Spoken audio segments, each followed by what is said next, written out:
Mani sauc Liena Zvirbule.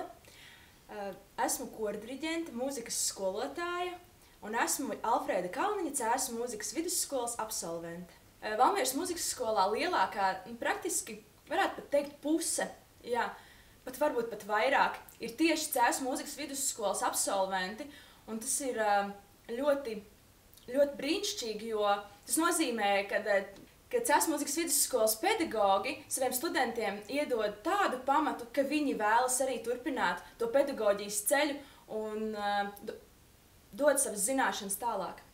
Tas noteikti ir tāpēc, ka viņi virzīja iet tālāk. Viņi vienmēr teica, ir jāmācās mūzika, un nevis tā uzspiestā kārtā, bet viņi vienkārši kaut ko redz tevī un tā kā mudina.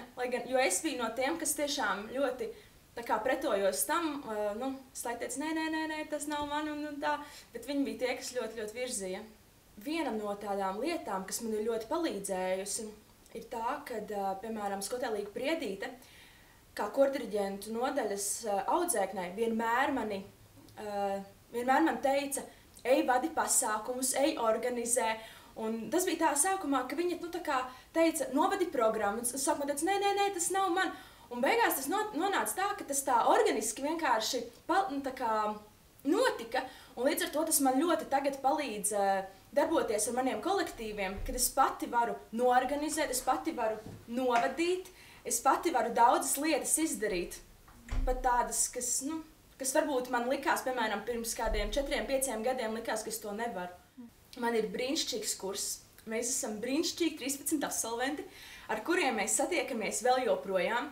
Mēs katru gadu apmēram ap savu džetonu vakaru laiku, tas apmēram kaut 20. februārs, mēs katru gadu satiekamies. Šogad mēs neesam vēl satikušies, jo mēs gaidām salidojumu, bet visus šos iepriekšējos 4 gadus mēs pat reizēm satiekamies divas reizes gadā.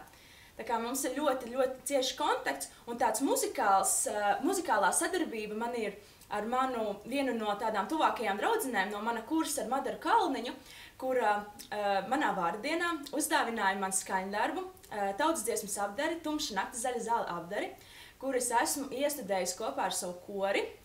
Un tagad tā dziesma ir viena no kora iemīļotākajiem skaņdarbiem.